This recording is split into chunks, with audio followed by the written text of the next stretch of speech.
अस्सलाम वालेकुम, I hope you all are doing well. तो आज की इस वीडियो में हम बात करेंगे एक इंपॉर्टेंट टॉपिक की, जो बहुत सारे बच्चे पूछते हैं कि पेपर प्रेजेंटेशन की बात करो कि पेपर कैसे लिखना है जेके बॉस में। देखो, ये मेन चीज होती है। अगर आपको कितना भी क्यों ना पता हो, अगर आप देखो फॉर एग्जांपल पूरा सिलेबस भी कवर करो और आपने 5 से 6 बार रिवीजन भी क्यों ना किया हो, सब कुछ आपको टिप ऑफ द टंग याद हो, लेकिन एक इंपॉर्टेंट चीज ये याद रखना कि अगर आपकी पेपर प्रेजेंटेशन ऐसी नहीं है जैसे मैं बताने वाला हूँ, तो you will definitely lose marks. तो हम कुछ इंपॉर्टेंट चीजों के बारे में बात करेंगे जो कि पेपर लिखने के टाइम आपके दिमाग में फिक्स होनी चाहिए कि ये चीज मुझे करना है। पहले अगर हम बात करें, हम यूजुअली जैसे हमारे पास पेपर आता है, हम बताते हैं कि हम कौन सा सेक्शन पहले करें। देखो, इसमें कोई मैं पर्टिकुलरली नहीं बताने वाला कि ये सेक्शन अटेम्प्ट करो, वो सेक्शन अटेम्प्ट करो। देखो, सेक्शन अटेम्प्ट करना it all depends on the individual, जो भी पेपर लिख रहा है। हाँ, मैं ये रिकमेंड कर सकता हूँ कि पहले उस सेक्शन से स्टार्ट करना जिसमें आपको पक्का हो कि इसमें मुझे सारे क्वेश्चंस आते हैं, because first impression is last impression. ये बोर्ड एग्जामिनेशन में भी अप्लाई होता है कि अगर आपके पेपर में शुरुआत ही अच्छी है, जो पेपर चेक करेगा उसके दिमाग में फिर खुद ब खुद यही आ जाता है कि इसके बाकी भी क्वेश्चंस ऑलमोस्ट ठीक ही होंगे। ठीक है, अब ये नहीं कि उस पर वो मार्क्स देगा, चेक करेगा, लेकिन एक वो होती है, इमेज बन जाती है जब वो पेपर चेक करते हैं।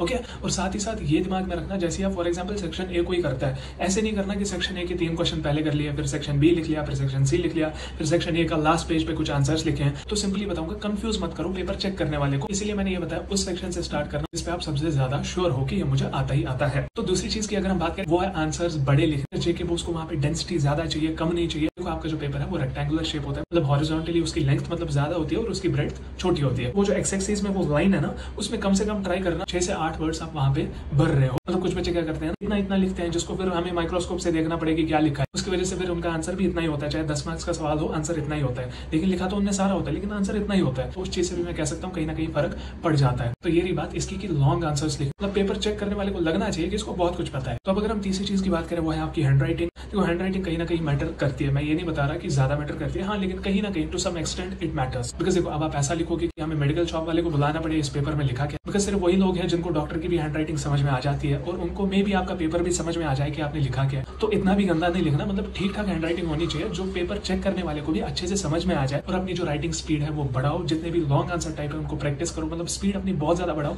ताकि आपका ये टारगेट होना चाहिए कि मुझे पेपर सारा का सारा अटेम्प्ट करना है वहां पे। तो अब अगर हम और एक इंपॉर्टेंट चीज की बात करें, वो है अंडरलाइनिंग। फॉर एग्जाम्पल, आपने कुछ भी लिखा, अब उसमें कोई नाम आ रहा है या कोई ऐसी चीज आ रही है जो आपको लग रहा है ये इंपॉर्टेंट है और जो चेकिंग करने वाला है उसके दिमाग में ये चीज आनी चाहिए, वो इस पे फोकस करना चाहिए। तो आपको क्या करना है, इसको अंडरलाइन जरूर करना। अब अंडरलाइन ऐसा नहीं करना है आप लोग रगड़ो उस पेपर को फिर छेद हो जाए दूसरे साइड से, तो वैसा नहीं। देखो, अगर आपके पास पेंसिल होगा, अगर आप किसी भी पेन से लिख रहे हो, तो अगर आपके पास पेंसिल होगा, that is the better way of underlining. अगर आप पेंसिल से अंडरलाइन कर रहे हो, सिंपली एक लाइन मारनी है, यहाँ वो करवी वो डालते हैं वो line, right. I hope you got it. लड़कियों को ज्यादा समझ में आ गया होगा, बिकॉज वही सजाती है ज्यादा पेपर को। तो बोर्ड में अगर सजाते हो लड़का हो या लड़की, बहुत ही अच्छी बात है। और एक चीज ये है, डोंट यूज जेल पेन। कोई ये बताता है कि मैं जेल पेन से लिखूंगा या लिखूंगी, देखो इसमें कोई प्रॉब्लम नहीं है, लेकिन मैं आपको एक बात बताता हूँ। जैसे आप जेल पेन से लिखते हो, अगर आप एक साइड से लिखेंगे, दूसरे साइड से आप देखोगे वो शेड टाइप पड़ती है, जिसकी वजह से पेपर प्रेजेंटेशन थोड़ी सी खराब हो जाती है। Always use blue ball pen. फिर कुछ लोग बताते हैं मुझे बॉल पेन नहीं था, मैंने ब्लैक पेन से लिख दिया, तो वो चीज करते ही क्यों हो। अभी से देखो, अभी टाइम है, सिंपली ये दिमाग में रखना कि मुझे ब्लू बॉल पेन से लिखना है, ताकि आपकी अंडरलाइनिंग वो आप पेंसिल से करोगे।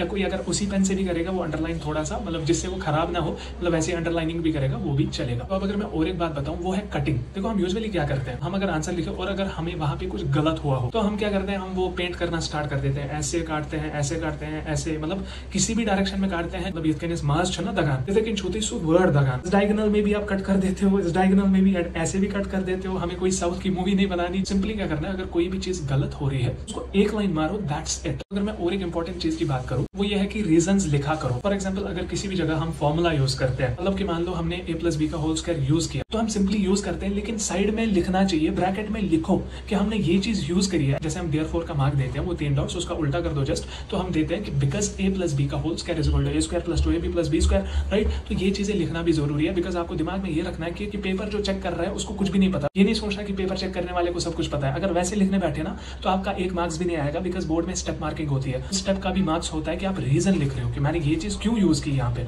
ये चीज अप्लाई क्यों हो रही है। साथ ही साथ आंसर्स को बॉक्स में रखो। हमें क्या करना है, जैसे कोई आंसर निकले या कोई भी डेरिवेशन है उसका रिजल्ट निकला, या कोई भी ऐसा क्वेश्चन है जिसका आंसर आपको निकला, न्यूमेरिकल वगैरह, तो उसका जो भी आंसर है उसको बॉक्स में रखो। एक रेक्टेंगुलर बॉक्स या स्क्वायर बन जाए, जो भी वहां पे बन जाए वैसा आप सब बना लो। तो अब अगर मैं लास्ट चीज की बात करूं वो है अगर आप कहीं पे भी पॉइंट वाइज आंसर लिखते हो, देखो पॉइंट वाइज आंसर में क्या चीजें करनी होती है।